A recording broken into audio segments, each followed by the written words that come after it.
everyone, my name's Giselle, and if you've been on this channel recently, you'll know that not too long ago I designed the main character for a fantasy-themed comic I'm making. You might have also noticed, if you're into the fantasy genre, that she's missing her gang, her little team that every fantasy character has to have.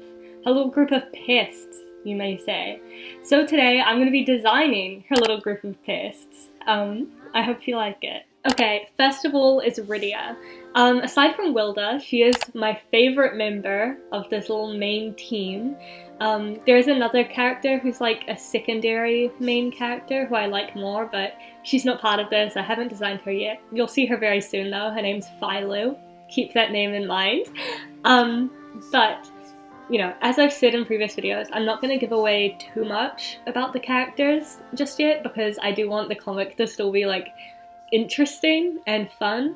I think I will give away like little bits of like the world and stuff in later videos, specifically about like the magic system and the locations and such, but I don't want to give away too much about like main plot points. So what I'll tell you about Rydia for this video is that she's got two powers. One is a physical power she has. She can manipulate her body. Think Mahito from Jujutsu Kaisen, but only in her arms. And that's why she looks so crazy. That's why her arms are huge. Second of all, it's more of an item that she uses. They're called illusion claws. Won't go further into that. But those, in conjunction with the fact that her body manipulation center around her arms and hands, I thought it made sense to give her big, bulky hands to like put a poop ton of emphasis on it, and then make her like very like, I guess, small. And then I emphasized that by giving her very frilly and like ribbon-covered like cutesy clothing, because it makes like the big, like bulky look of her hands more contrasted, I guess would be the term. She's also hiding from her family. Won't give away why, but she is. So that's why she's got the mask. The reason it's a rabbit and it's got like flowers and stuff is kind of just rule of cool. I thought it looked awesome. But she is a human. And I think that's all I can tell you about her. I used to really love drawing monsters. If you've seen my last video going through my old art, you might have seen like the beginnings of that, but I loved monsters. I loved giving like multiple eyes, not enough eyes.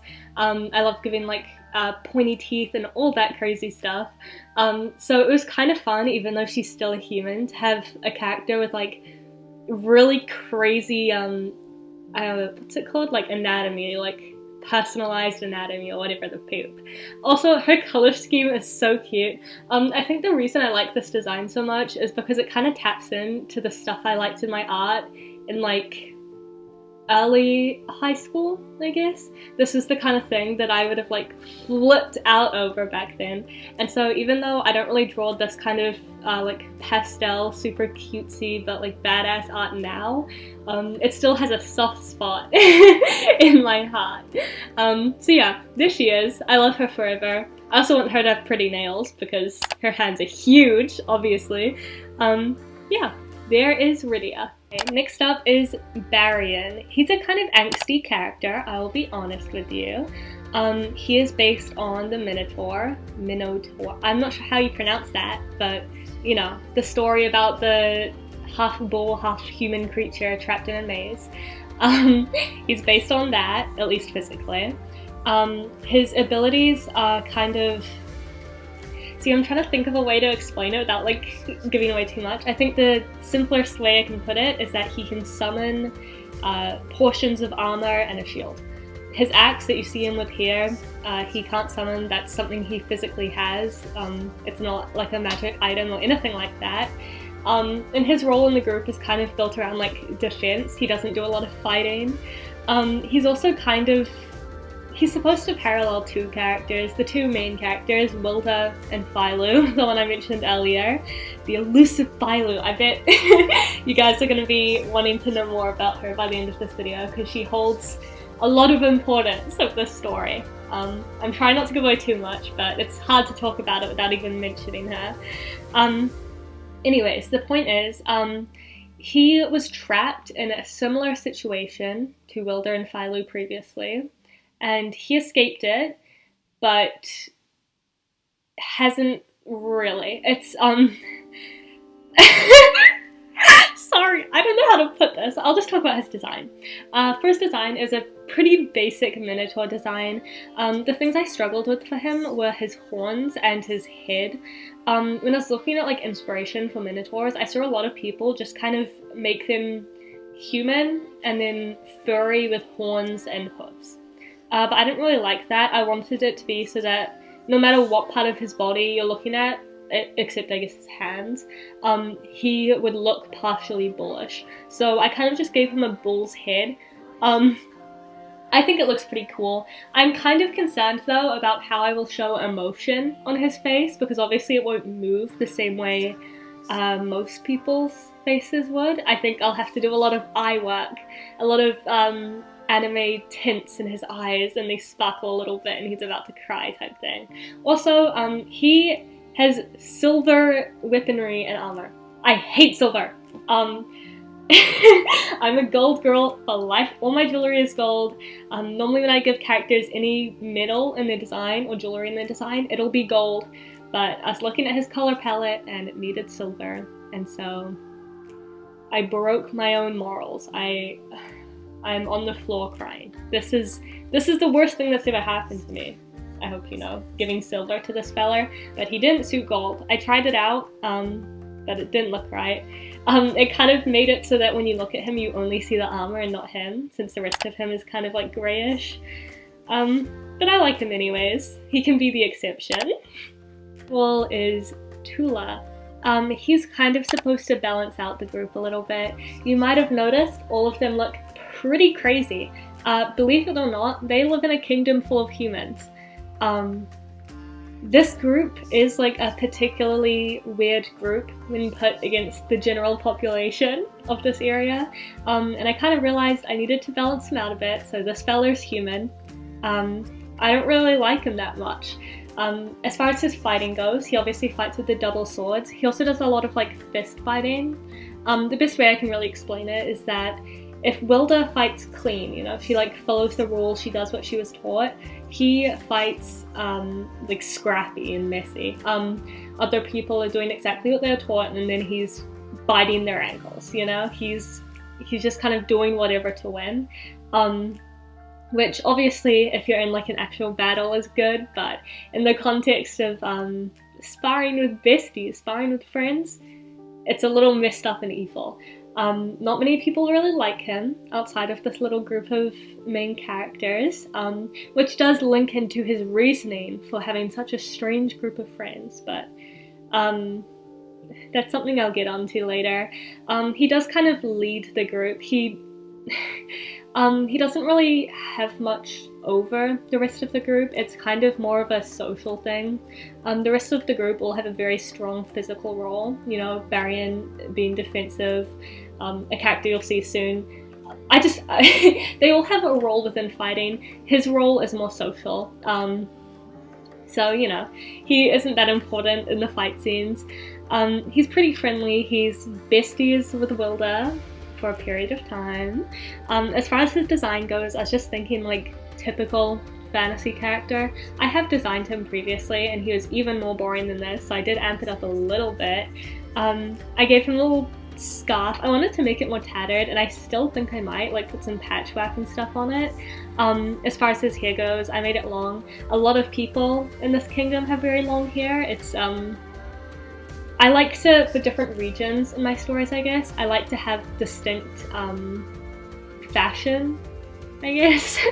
And in this region, long hair is kind of the thing to do, regardless of what gender you're part of. And that's why so many of them have long hair. I think, yeah, everyone in this team has long hair, and it's because it's normal hair. Hair has a very important part in this story, but if you read it, you'll understand later, but I'm not going to go into it too much now. As far as his color, I made him blue. Pink is for girls, blue is for boys. Pink is for Wilda, blue is for Tula. It was kind of my thinking. I just think having like a theme cap color is helpful for main characters. Last of all is Aurora. I've also nicknamed her Rory. Obviously, she's named after the princess. I loved Sleeping Beauty as a kid, so I had to include it somewhere. And it's also because her powers are based around poison. At a pretty young-ish age, you know, in her tweens, she discovered that her body is kind of, I guess, poisonous. The fluids in her body are poisonous. I'm nervous about using the term poison because I know there are some real snobs on the internet who will give me a full lecture about the difference between poison and venom and all that stuff, but you know, point is, her bodily fluids are poisonous, her skin is poisonous but lesser so, pretty much just every part of her body is toxic to other people. And so at first her mission was kind of to figure out what was wrong with her, find an antidote, but she discovered pretty quickly that she was much better at making poison than making antidotes. So now she makes poisons different to spells. There are also spells in this universe, and the poison makers and the spell makers have beef. Once again, if you decide to read it, you'll understand why later. Point is, she's not a witch. I did still give her kind of witchy design, since in this universe, you know, obviously magic is normal, right? And so it's not like a magic spell is something so crazy and different from poison. They're both, you know, concoctions that create a certain result. They just do it a little differently. So I still wanted her to be like witchy themed. I was kind of thinking like same family, like they're cousins. You know, like a witch and a poison maker would be cousins. And so I gave her the big spooky hat. I also gave her like a kind of droopy face. I did think about giving her my little crooked mouth. I think she'll have it sometimes, just not all the time. She's supposed to just seem a little bit melty, a little bit like slow and floaty. I guess would be how her movements would work. The point is though, like even though she is obviously immune to the poisons that are in her body, they still do like affect her. And so an antidote is still important, but she's much better with poisons. She carries around flares that hold like gas forms of the poison, vials of poison, injection needles with poison. Her role is kind of just to be sneaky and use poison. I like her design. Obviously, there's the whole like, the woman that uses poison has to be like pretty and have flowy clothes and be mysterious, and I love that trope, so I gave into it. Here she is. And that is the end of the video. That's all the designs, obviously plus Wilda, but I've already done a video on her, so I don't think I should include her twice. Yeah, I hope you liked it. I hope this got you a little bit excited for whenever this comic starts up. Also, I have opened commissions recently, so if you want to, you know, an illustration, a character design, just a silly little drawing, you should totally go to my Instagram and message me. Or my Twitter, if you don't have Instagram, but you can't message on YouTube, so has to be one or the other. Anyways, thanks for watching. Bye!